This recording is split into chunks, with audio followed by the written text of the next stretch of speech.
Warning: anime out of context contains spoilers, explicit language, and general tomfoolery. Neither of our hosts are experts on any topic, and you should not take their opinions as such.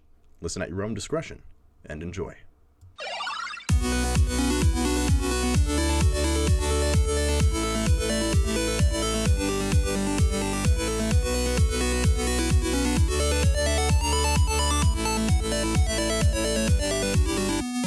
Hello and welcome to Anime Out of Context, the show where I attempt to explain the sometimes weird, sometimes wonderful, but always hilarious world of anime. And I have got a terrible feeling about this. I'm Shaun Rollins. I'm Remington Chase. Remington, 29 episodes. 29 episodes, Shaun. Oh boy. You've kept me going this long somehow. And I can keep you going even longer.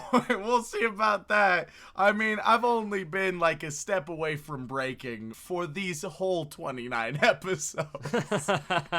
My state of mind is very fragile. As it usually is for you. Oh yeah. But don't worry, Remington, I'm gonna take it kind of easy on you this week. Ooh, okay, lovely. Mostly because I'm a little on the ill side, so my voice is kind of killing me, so I can't get too excited. Okay, fantastic. That means we're going to go on a very simple one, something that I may just like sort of dislike or sort of like, and I have strong feelings towards, and it'll be fine, and then we'll have a decent discussion afterwards, and it'll be calm, and it'll be simple, and it'll be easy, and I won't have to stress. Haha.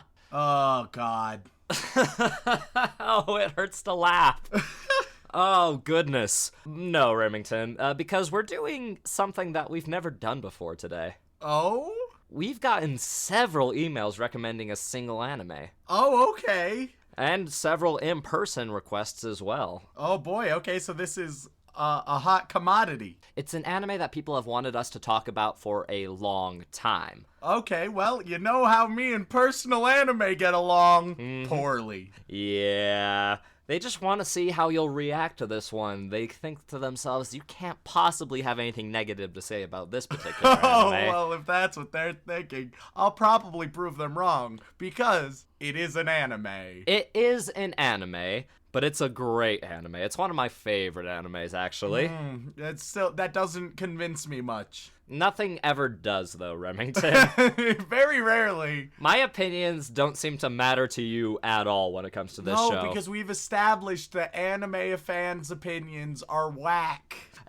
Excuse me, I happen to be one of the more reasonable anime fans. Yeah! Don't yeah me! How many good things have I shown you that I have loved truly and dearly? I don't know, like 4 or 5 maybe. 4 or 5? We've done 29 episodes, man. I know, and most of them I've hated. Oh, gods above, what are we going to do with you? Stop showing me anime? Not gonna happen. So, Remington, this anime, as I said, has been recommended by multiple people. Yep. First and foremost is our good friend, our voiceover person, Dylan Kreider. Oh, okay, the guy who does the disclaimer.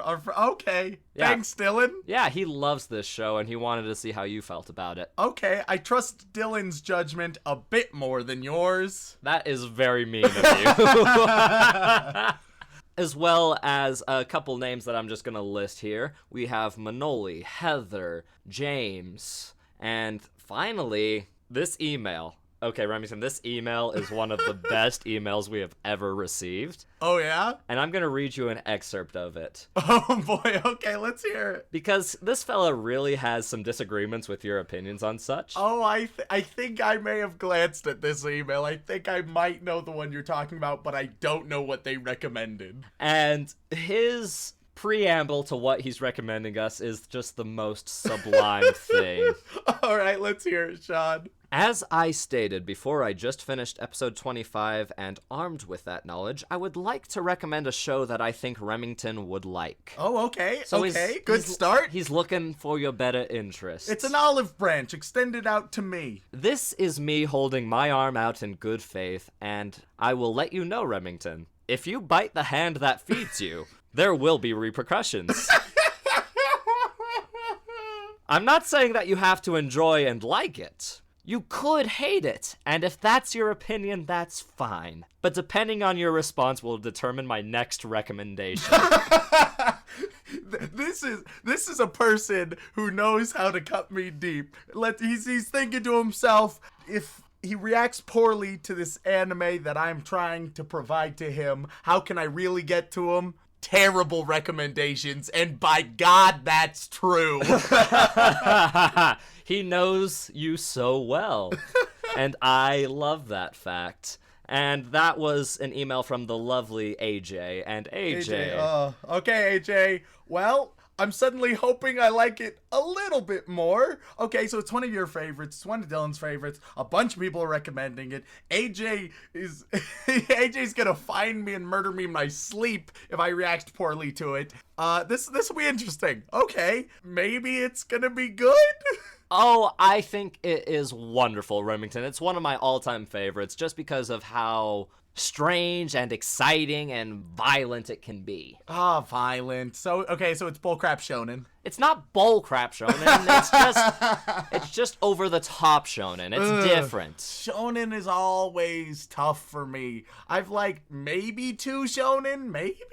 Yeah, but that means you have the potential to like shonen, so you shouldn't just disregard the whole, subsection just because you've only liked 2 of the maybe 5 I've shown you. But most shonen are bad. 2 out of 5? Really?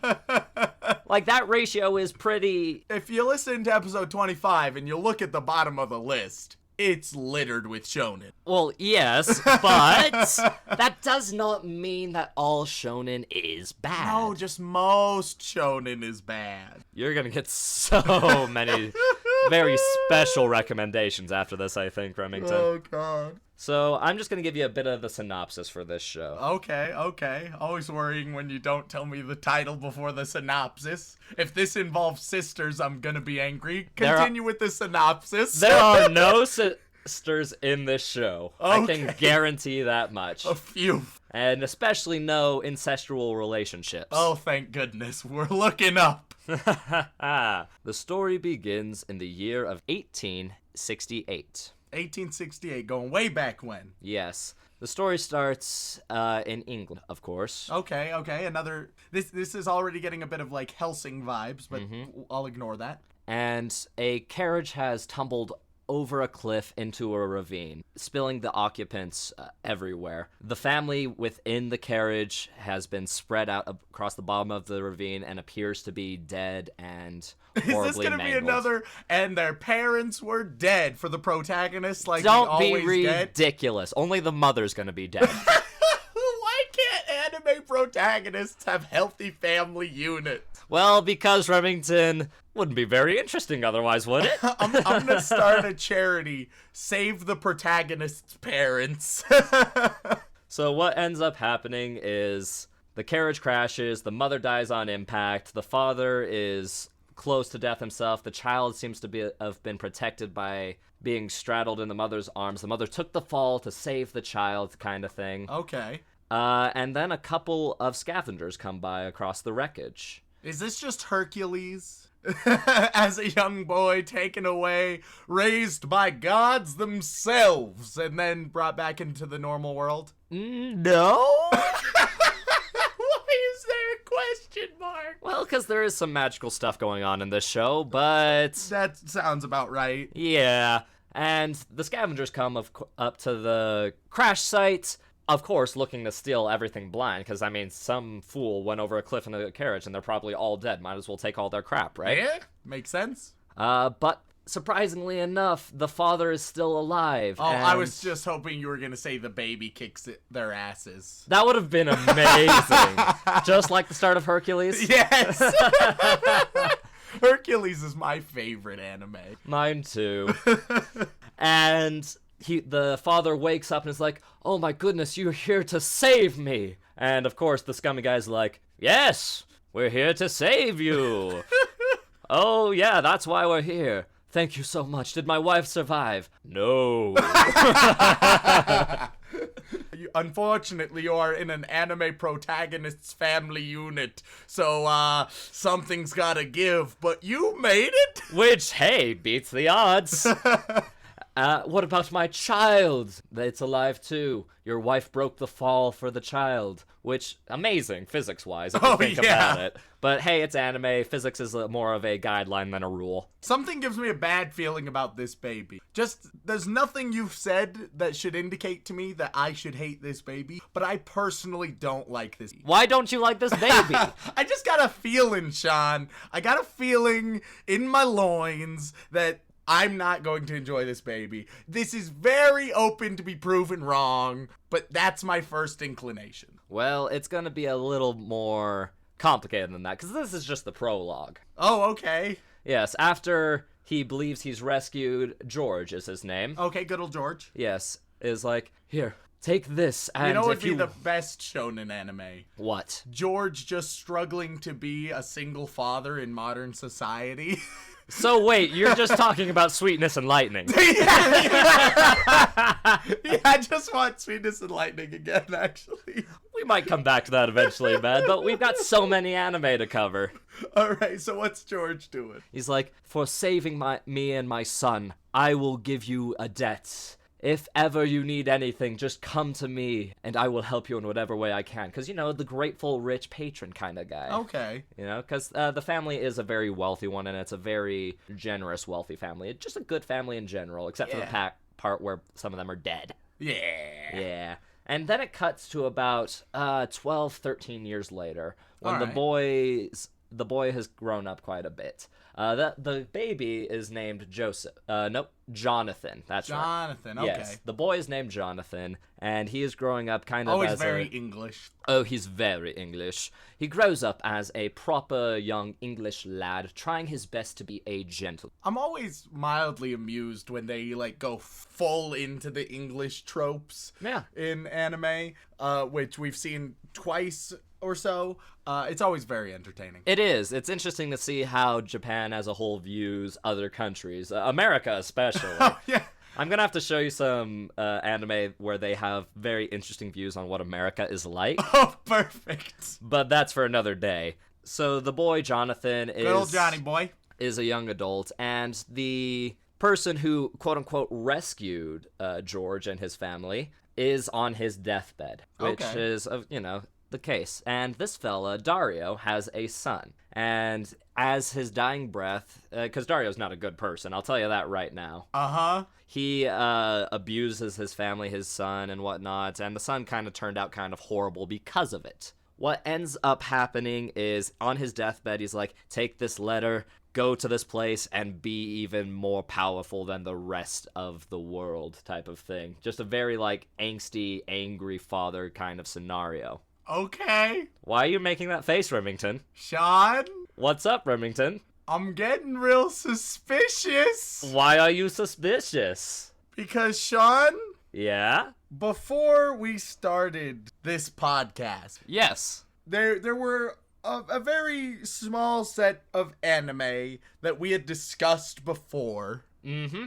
And none of them were ones I was looking forward to doing. Yes, that's understandable. And one still gets talked about decently often, and I've seen like a handful of episodes that long ago, Yep. and I hated them so deeply. Mm-hmm. And I'm mildly worried from my vague recollection Yeah? that this might be that one. So, should I tell you the main character's full name? I swear to God, Shaun. So, the child that has been rescued is a fellow by the name of Jonathan Joestar. Motherfucker.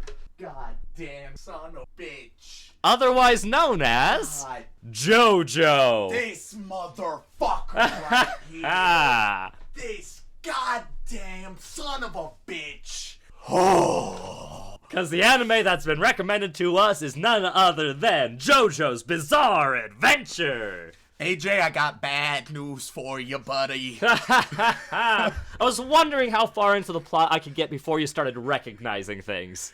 It was like, all right, all the rest was like normal and vague and generalized. But then we hit Dario, and I was like, wait a minute. I knew it was going to be the name. I resisted the urge to say the kid's name. Yeah. But that kid is Dio Brando. Yeah, because I remember Dio, and suddenly all the pieces lined up. All right, let me explain to our listeners my history with JoJo. If anything, this was the origin of the podcast years ago, before the idea of the podcast ever even existed. About 2 years ago, actually. Yeah, 2 years ago, Shaun shows me some JoJo. I can't remember the full situation. He shows it to me, and I despise it. I hate every episode. I am ripping it to shreds for reasons I have since blocked out from my memory. And ever since, whenever it comes up in conversation, I get a visceral hatred towards it. And then everyone says, oh, but it's a really good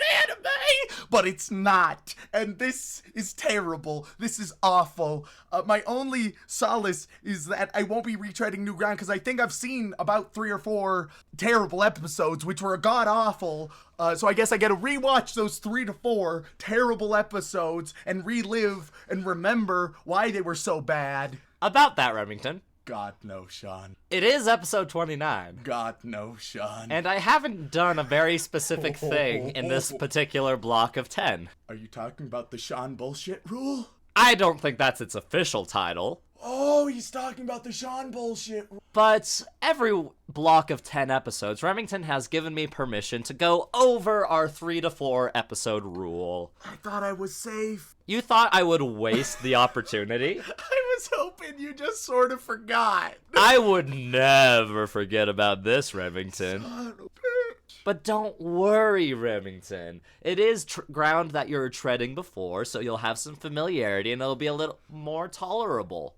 I don't know if that's the case. Oh, I think it will be. Especially considering you didn't watch 3 to 4 episodes when we last saw this. Did I not? You watched 9 episodes. I watched 9 episodes? You watched 9 episodes. Oh my god. How did I survive? Because, Remington, the story of JoJo's Bizarre Adventure follows the Joestar family line. Oh god. So I'm gonna go into the overarching plot of this. It starts, of course, with Jonathan Joestar, the kind of progenitor of this group. He is growing up as the son of a very famous archaeologist, George Joestar. And at some point, George discovers a very strange mask. That mask has some deep, latent magical powers that when it comes in contact with blood and is being worn on the face will activate, pierce the skull, and turn the person into, wait for it, a vampire. Oh, it's just bullshit. Hellsing. It is not bullshit Hellsing. Anyway, that incident with the mask is where this all starts. And it starts with the first part of the series called Phantom Blood. Yay. And it's that first 9 episodes going through Jonathan's life. So I saw the entire first arc? Yeah. How in the world did you convince me to do that? Jesus. I might have bribed you. This is so blocked from my memory. Like, I remember JoJo was blue and Theo was blonde, and that is literally all of my knowledge. Wow, I'm sure once we start watching it, your memories is just gonna flood back in. I don't want it to. But yeah, so the overarching plot of JoJo is this. It follows the Joestar family and their strange, bizarre adventures that go forth with them. It starts out with, of course, big, muscly magic men punching the crap out of vampires. Yep. JoJo versus Dio. That's the big thing. Jonathan versus Dio. And at every part of the series, it goes to a different member of the family line, usually skipping a generation or two. Okay. And each arc is very different from the previous one, has different setting, different main characters with different personality traits, different musical references, because quite frankly, What? Not musicals as in, like, Oklahoma, but musical as in classic rock. Because the fun thing about the author of this series is that every single character or power or ability usually tends to be related to a classic rock artist. I have, like, completely forgotten all of this. Yeah, because to give some examples, JoJo is a reference to the Beatles song, Get Back. You familiar with that song? This anime is gonna make me hate the Beatles. Oh! This is what anime is doing. It's infecting my comfortable Western culture and making me feel uncomfortable at home. You're always uncomfortable at home, though, Remington. It's too accurate. But no, the music references in the show are fucking phenomenal. You know, you got JoJo from the Beatles song. You got Dio, as in the artist Dio. You know, throwing up the horns, Dio. Yep. Or one of my favorites is a character by the name of Robert E.O. Speedwagon. Oh my god. As in REO Speedwagon. Yep. And just, it goes down and down. And you think the guy would run out of references to make? But this show currently is just released the 5th part of the series. 5th! Yeah. And they're completely separate story arcs just in the same world, so they feel like complete stories in and of themselves. But he keeps going with these references, and I'm just like, oh, that's amazing. There's only one downside, though. Anytime it comes over to America, they have to change the name in the subtitles, because copyright works a little differently over here. Uh-huh. So you might hear them say something like, this is my good friend, AC/DC, which is a character name. Oh my god. But they rewrite it to SEDC, as in ESIDICI. Oh, okay. So it's like, you'll see weird things like that, or they'll say a power is like, this is my ability, bad company, where it's like, Jesus. And then they'll rename it to something along the lines of horrible troop, and it's like, oh, come on! We clearly hear them saying bad company, but... I cannot emphasize to our listeners enough how much I have dreaded this episode coming, because I knew it was inevitable, but I had just convinced myself week by week that it wasn't gonna be then, and now it is here. Yes, and it is here. People have requested it. People have wanted to hear about it for months. AJ, Dylan, Heather, so many people want you to watch this show again and talk about it where we can record you. I'm gonna try my damnedest to be as objective and as clear-headed as possible, if anything, just to make sure AJ doesn't inflict worse things upon me, but it's gonna be hard. Well, I do have one saving grace for you, Remington. Oh. So, the original Phantom Blood arc is about 9 episodes. We're not going to watch 9 episodes. Oh, thank... What they ended up doing, because this anime was originally released in 2012. What we're going to do, they have actually taken the entire first arc and condensed it into basically the length of a short film. Okay. So as opposed to watching, 9 episodes, which could have been easily 2.5 hours of anime. Yup. You only got an hour and a half to work with there. Okay, that's more acceptable. Yep. But since you've already seen that part, I also wanted to get you a couple episodes into the second part to see how they differ. God damn it! Well, you've already seen JoJo's, and once you start watching it, you're gonna recognize, oh, that's that. Oh, that's that bullshit. I hated that. Yep. Which you shouldn't, because it's so wonderful and bizarre and strange and over the top in all the best ways. Oh, I've already just remembered a rant I'm gonna rehash it when we start part 2 of this episode. Oh, I'm sure you will. But then we're going to get into a couple episodes of the second arc, which is one of my favorite arcs, simply known as... The Spooky Blood. No. We're going to go into a couple episodes of one of my favorite parts with one of my favorite JoJo's, Part 2, Battle Tendency. Battle Tendency. Oh, yeah. Do they have a tendency to battle? You bet they do. Well, that's shonen. And the thing about Battle Tendency, I think you'll like it better than Part 1. Simply because it stars Joseph Joestar, Jonathan's grandson. Okay. And Joseph is kind of the opposite of Jonathan. That's a good indicator. Yep. And he is one of my favorites. And he's also American as well. That's the other thing. Oh boy, okay. Okay, this will be fun. Yep. And we'll just have to see how things go. I have not been looking forward to this. I'm gonna try to be impartial, but probably fail. This is gonna be rough. Don't worry, Remington. I'm sure you'll find your way through this. After all, it's just a roundabout. Is that just a reference to, like, street roundabouts that happen in England? No, it's the ending theme for most of JoJo. Oh, god damn it. Yeah, Roundabout by Yes. Great song. Look it up. because I'll be the roundabout. Oh. It hurts me deeply. Oh, this is going to be amazing. We'll be right back.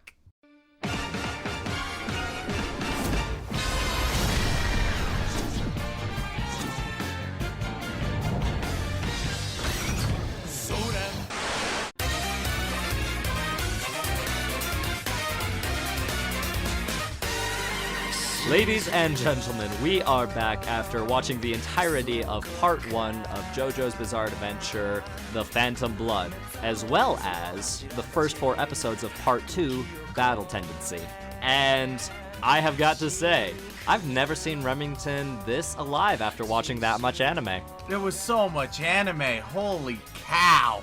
But you survived, and you came out not looking like a corpse for once. I mean, it was no Sword Art Online. No, it was not. Very far from Sword Art Online, if you ask me. But I have a lot of opinions. So, are these the kind of opinions that's gonna make our good buddy AJ send a very strongly worded email? I'll speak to AJ directly for a moment. AJ, these may not be the opinions you wanna hear, but I think they're the opinions that you have to hear. You only have to hear them if you listen to the episode, which we prefer you do. They're not all bad. Not all bad. Well, that's a good start, because I was worried you were just gonna drag this down to the depths of the abyss with all your other most hated animes. And Part 1 Remington would have done that. The Remington, before rewatching things, definitely would have done that. And I would have argued, not terrible reasoning. From my admittedly spotty memory of JoJo, did hold up fairly accurate, though not entirely accurate. But there were many things that I saw in a new light, or new things that I discovered. That is true. So basically you're saying Phantom Blood Remington, not happy, but Battle Tendency Remington is doing a bit better. Yeah! Oh, I don't like that, yeah. We'll just have to jump into it. Okay, where would you like to begin? Just to reiterate, watch the entirety of the first part, Phantom Blood, which has a very nicely condensed, edited version of the first 9 episodes, which makes watching it a lot briefer and a lot more straightforward while getting all the major plot points down. And the reason that we did that, I have already seen the first arc of it. I've seen Part 1 of JoJo before, so this was a nice rewatching while also being able to get into the new stuff, while also not spending 12 hours watching goddamn anime. And we needed to do that because you have a tendency to completely forget everything you watch after a while. I don't think there's a single anime out there that I could watch 12 hours of and enjoy in one sitting. I don't think it's possible. I don't think it can be done. Oh, come on, Remington. Why don't you just tap into that inner weeb that you've locked away deep in your heart? I think he died long ago. But let's talk about the Phantom Blood. The general arc of the story is that you have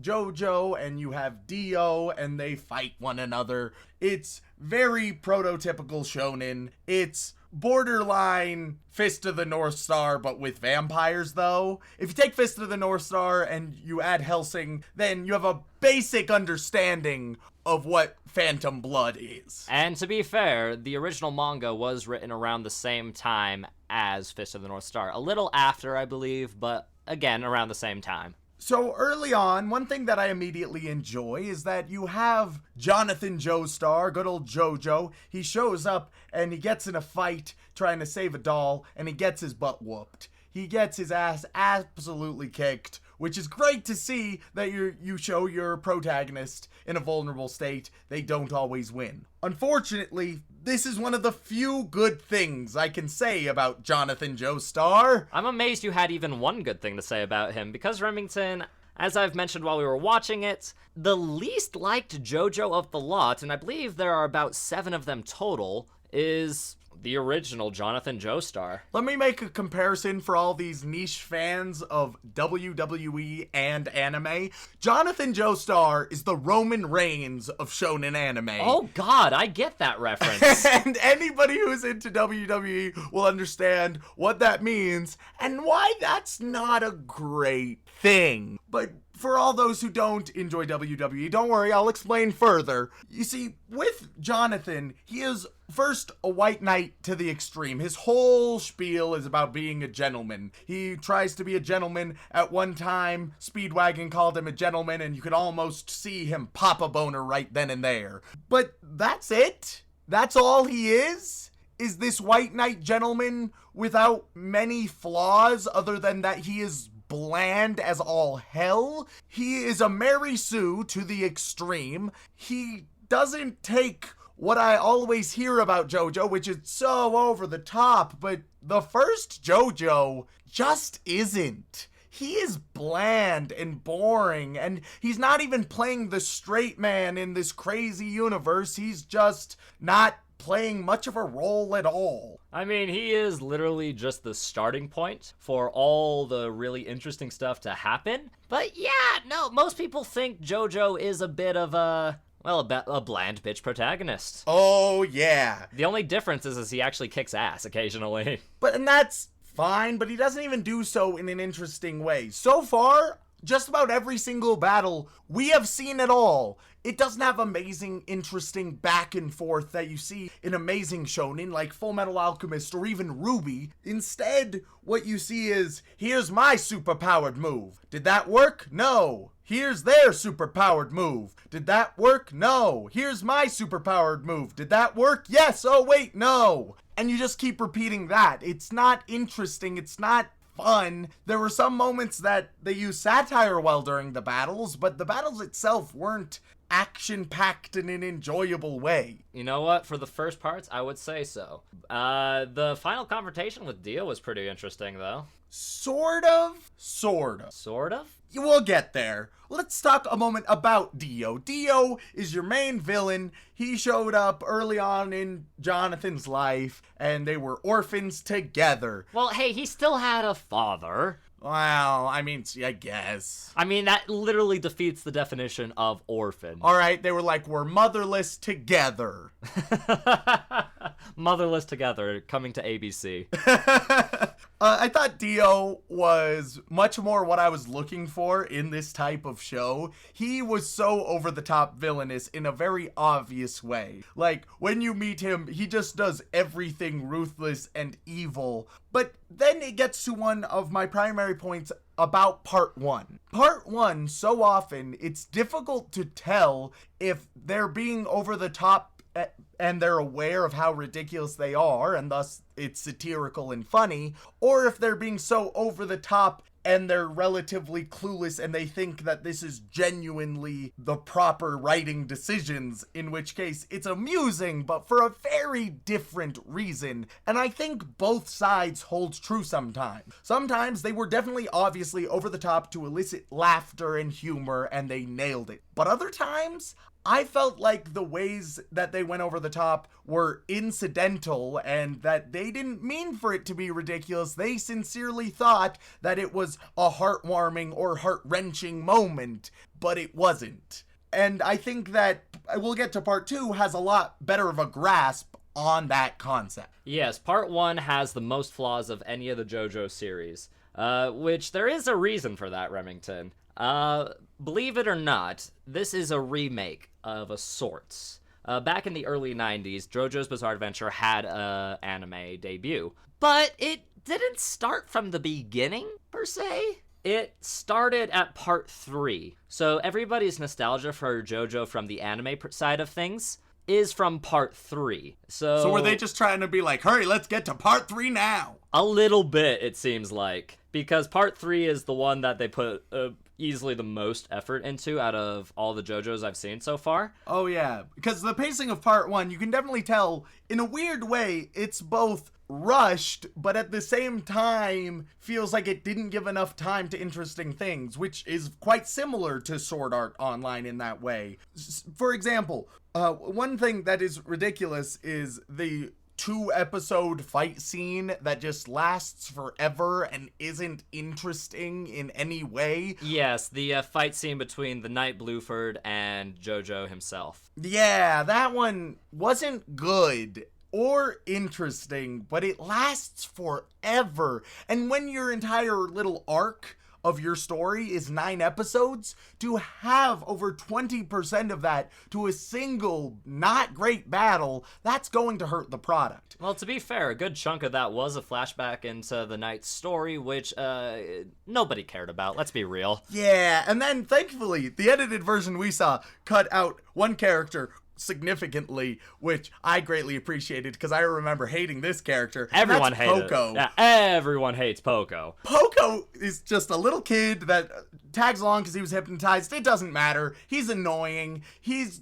an escort quest that they tried to make relevant to the plot but never felt that way. The hilarious thing is, characters would not have died if he had not existed, which is hilarious. But it could have been different. And then you have 2 other characters we haven't really touched on yet, so let's touch on them. There's Speedwagon, who everybody adores. Because he's the Krillin of the show. He gets his ass kicked all the time, but he's hilarious and over the top in a lot of ways. Him and Dio are easily the best characters in Phantom Blood because they realize what anime they're in. They do over-the-top things. They are ridiculous in every element that they exist in, unlike the other characters. Those 2, I wish the rest of part 1 matched them in so many regards. Speedwagon, I didn't even adore him as much as I felt like most people do, but he was very humorous and one of the better parts. My favorite part about Speedwagon is how he fixes a character's arm with the power of abs. Oh yes, the power of abs.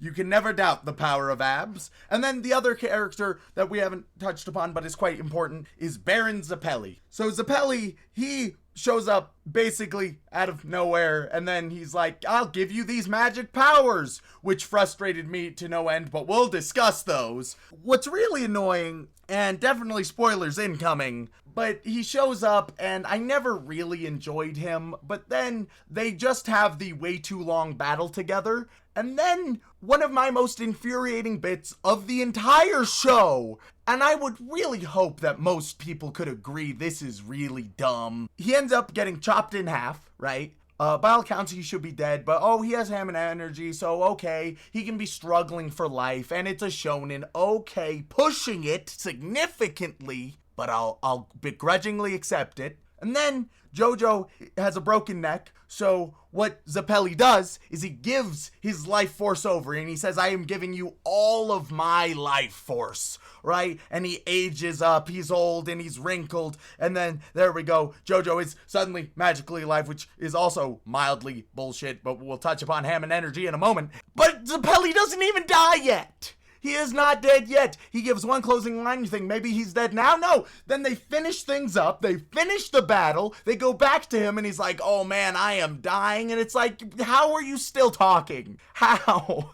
Everything about that, from Zappelli's to JoJo, it was all bad. That was a terrible moment. But Remington, how badass would it be to survive, usually instantly mortal wounds and then do a final goodbye thing? But he had the final goodbye with I've given you all my life energy. That could have been it. And then they go back to him and he's a corpse. Instead, they went back to him and he's like, oh boy, it's been a rough day for me, let me tell you fellas. It was really dumb. And everything about what that scene really annoyed me. But Zappelli dies and there he goes. He's gone. Thank goodness. Oh dear, you're gonna piss off so many people with that one. But with Zappelli was the one who taught ham and energy. So let's take a moment to talk about ham and energy, especially in part 1, Phantom Blood. I've mentioned this quite a few times about multiple things, but when you have crazy superpowers, it is far more interesting when you develop clear rules. There were no rules. There were hardly any rules, and the only ones listed were only for convenience at any turn. The rules are created only to make certain moments interesting, and they're very rarely foreshadowed. Instead, it's always, boom, this, and then it either works surprisingly well for reasons that they will teach you on the spot, or it doesn't work at all for reasons they will teach you on the spot. But what that means is that you can do anything with your story. So I can't predict it, of course I can't, because you have given me nothing to work with, and that's significantly less interesting to think about. Yeah? Yes! Because if you don't have rules, it's just anarchy. And without rules, a story is just convenience for every single time you need convenience. But they do have rules, Remington. but very limited and usually explained right when they are relevant. Yeah? Which is an issue for storytelling, because if you're like, oh yes, so now this is about to happen. Oh wait, no, it's not. You can have a few of those moments as nice little surprises, but when those moments are happening every single time, it gets grating, because at that point, why am I invested if you aren't going to tell me how any of this works? Oh, are they in trouble? Do I know that they're in trouble, or are they just gonna save their ass in some ludicrous fashion that has not been foreshadowed? Or are the heroes gonna win, or is the villain just going to block them using something that's never been explained before? I cannot invest myself if there are not clearly established rules, because I have no foundations for that. And I thought that was one of the weakest parts of part 1. And then, even further, so often in Phantom Blood, you had characters who either, at any given point, can't do anything at all. They are weak and struggling, and they're hurting, and they can hardly stand, or they can defeat the world. And those are the only settings. There's very little gradient. And then, then we can continue with the story of Phantom Blood a little bit. Oh, JoJo and Dio fight each other, blah, blah, blah. They end up meeting again, and they have a fight, which amounts, everything I've said before holds true. Superpowered move after superpowered move, twists and turns that are only explained in the very moment, and eventually, JoJo, heroically right from the brink of death, he defeats Dio, and he kills Dio. Asterisk. Yeah, there's always that asterisk attached when you're dealing with the undead, isn't there? Yeah, so he, like, explodes Dio using his life force energy, right? Yep. And it's like, oh, everything is happy dandy now. And then he gets married to his girlfriend that was just a terrible love arc that I had no investment in. Agreed. Yeah, no, like I said, part 1, ugh, not the best. Yep. Even amongst JoJo fans. But he gets married to Erina, that was her name. Yep. And they're about to go on their honeymoon to America. But unfortunately, looks like Dio had one last plan in action. Yeah, so Dio is now just ahead, which I felt like it explained poorly. In the edited version it did, but in the proper episode, he explains that right before the Hammond reached his neck and such, he sliced off his own head, and then the... I recall that. Yeah. It's still pretty convoluted. It's still not great. It's just another excuse because JoJo loves having bullshit twists that lack foreshadowing. But nonetheless, it happened. It's not the worst thing that happened. And his goal is essentially to kill JoJo, chop off his head, take his body, which I thought was very interesting. And I think it would be far more interesting if he succeeded. Yeah, that would be great, wouldn't it? That would have been amazing. He doesn't.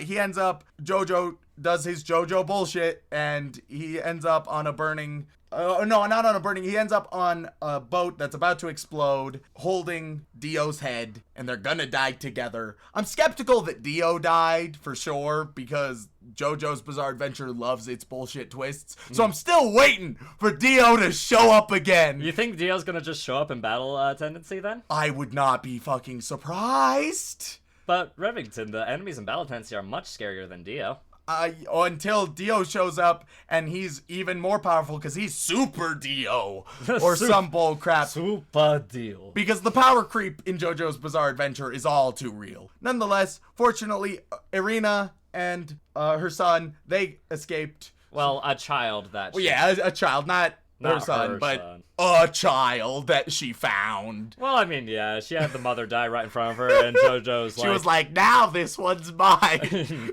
Oh, and I've also got one in the oven, so this'll work out wonderfully. Yeah, very weird. And anyway, they get to America, and then we start part 2. Which, arguably, way better than part 1. So much better! And it has probably my favorite JoJo simply because Joseph Joestar is an unapologetic asshole. Yeah, let me say this right now. Part 1, Phantom Blood, I think is really bad shonen. It could be decent satire, but it needs to be more self-aware, and I think the characters and story actively get in the way of that, but it did have humorous moments. But Remington, he could even lift this heavy rock. That was a fun moment.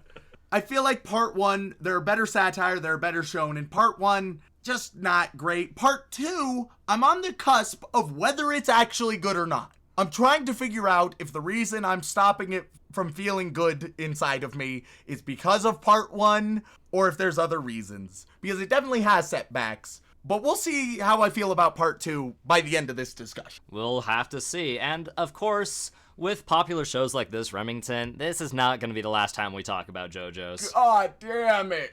Like, Remington, there are 5 parts right now. That's so many parts. But hey, they're 5 completely separate, complete stories that just happen to happen in the same timeline. And that definitely shows, because Battle Tendency, part 2 of JoJo's Bizarre Adventure, to make an anime analogy, Love, Chunibyo, and Other Delusions, for me, had potential, but it didn't go as far as I would have liked. And then we watched Watamote, and it did what I wanted Love, Chunibyo, and Other Delusions to be. That is the same comparison I would make with Phantom Blood and Battle Tendency, because Battle Tendency is far more silly and over the top, and that is greatly benefited by its protagonist, Joseph Joestar. Who, by the way, he's amazing. He's kind of like a Americanized, asshole-ish Sherlock Holmes. Oh yeah, he's so ridiculous and over the top and silly and cocky and arrogant and fun, far better than his predecessor,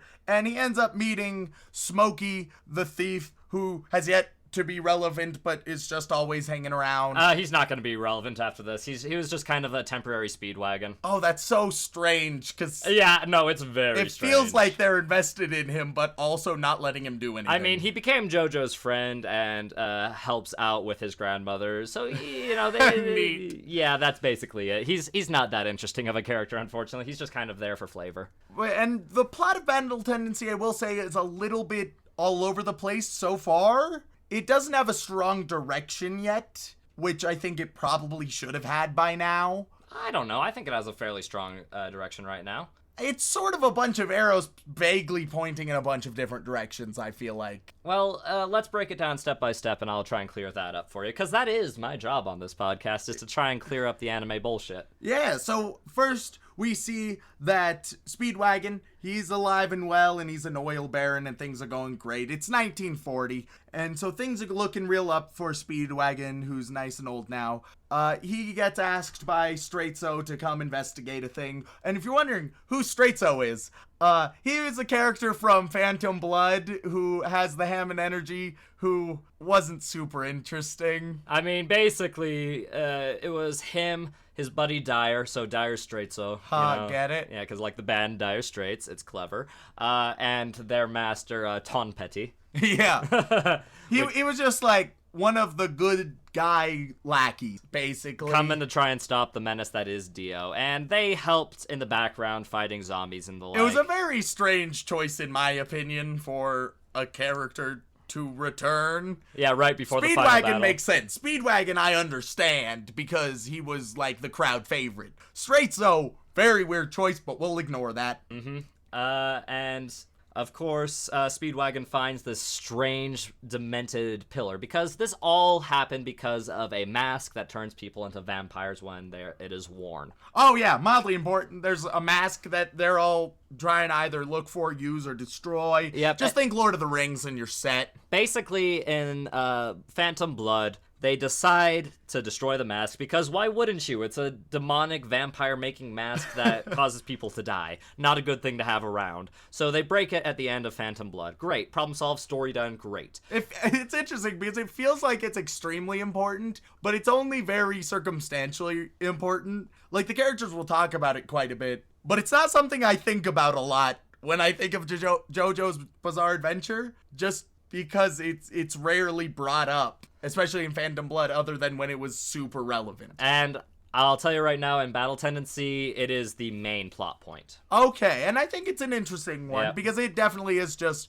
Lord of the Rings, Forbidden Ring. Yeah, and the idea is, where did these masks come from? Well, Speedwagon goes to a temple in Mexico, a long-forgotten ruin, and finds a giant pillar covered in these masks, with a central icon apparently preserved in the pillar. And so one thing leads to another. He's showing Straightso it, and Straightso murders everybody. Yeah. Murders absolutely everybody, because as it turns out, his life is running thin. He's getting old, and Hammond energy isn't enough for him. Instead, he wants immortality. So he wants to be a vampire. That also, he doesn't care about murdering people now because he wants to be real young. You'd think that maybe you could just think maybe I can be immortal but not murder everybody. And you can't even make the argument that wearing the mask is what made him evil, because that's not the case. It was a bit iffy on his motives here. Yeah, I can agree with that. His ultimate motives were to get rid of anybody who knew about the mask so that no one would have a way of stopping him if they ever wanted to.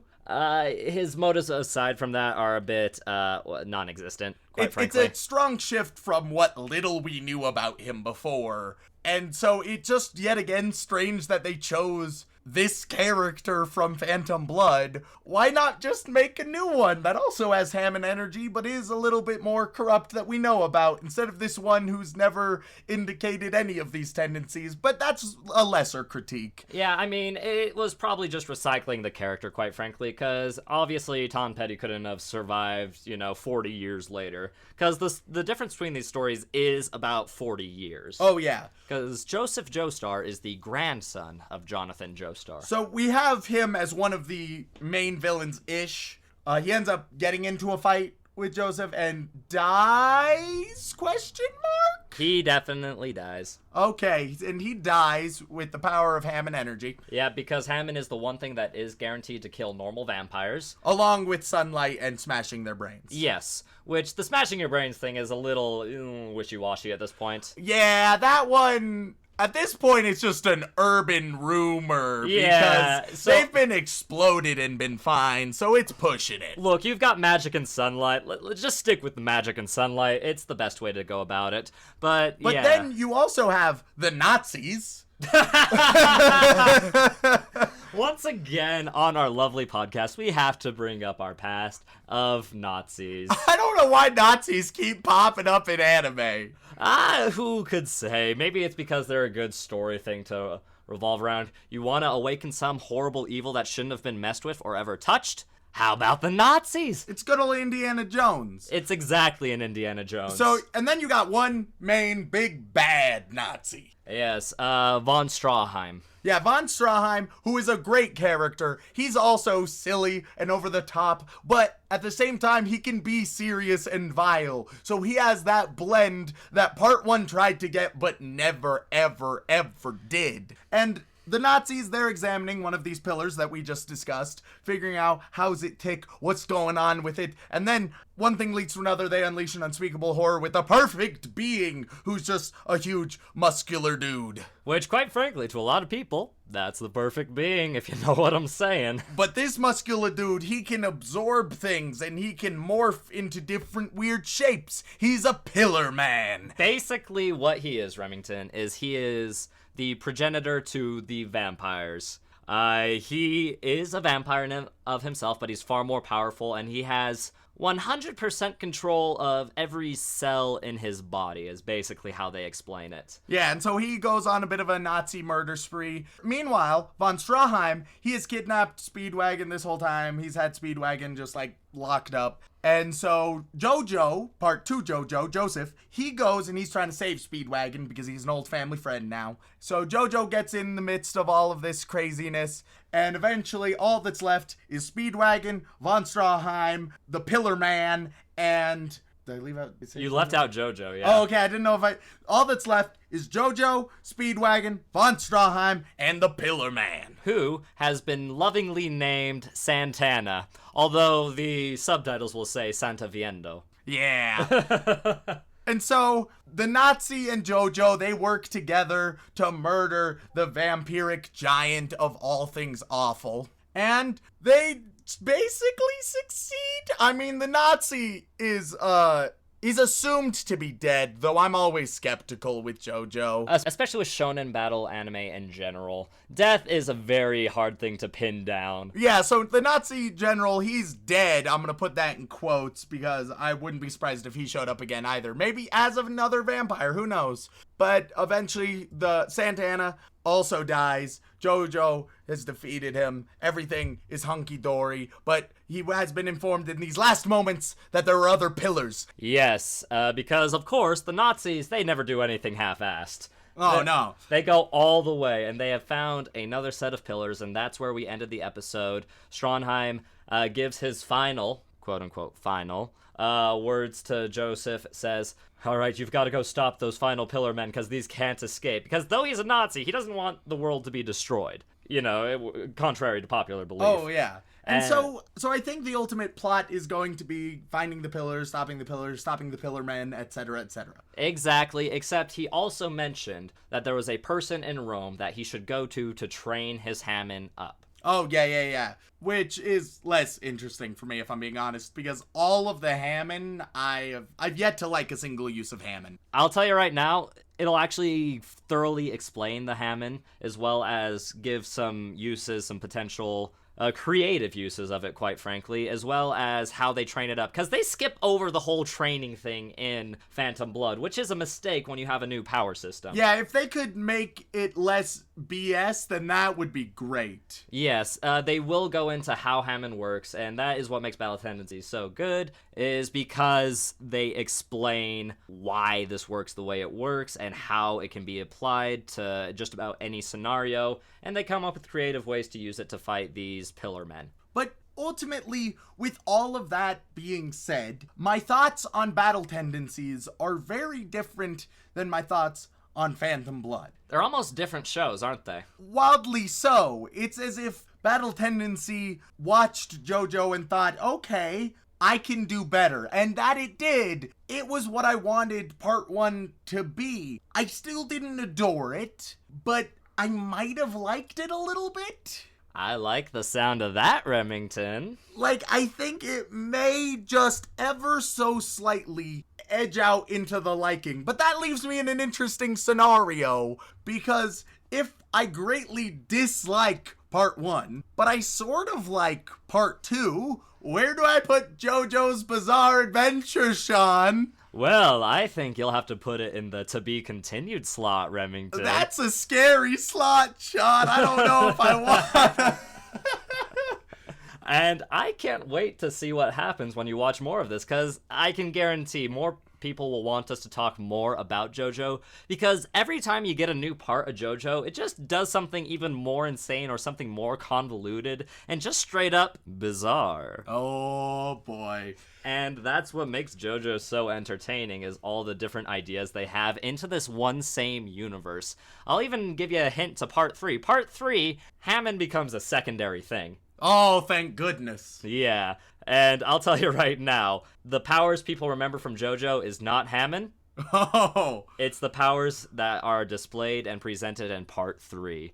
See, there's a part of me that's very interested, but there's also a part of me that wants to die. It's so crazy how conflicted my inner turmoil is, but I definitely think that my opinions are far more positive than they were at the beginning. Oh my god. I guess you'll just have to be on standby. Oh. That's a joke JoJo fans will get. I assumed as much. And one day you'll get it too. Well, Remington, I've got to ask. Want to go sit down and watch some more JoJo's Bizarre Adventure with me? Yes? You said it. It's time again. Thank you so much for tuning in. We really appreciate it. If you enjoyed our mad ramblings on the state of anime as a whole, feel free to leave a review on whatever platform you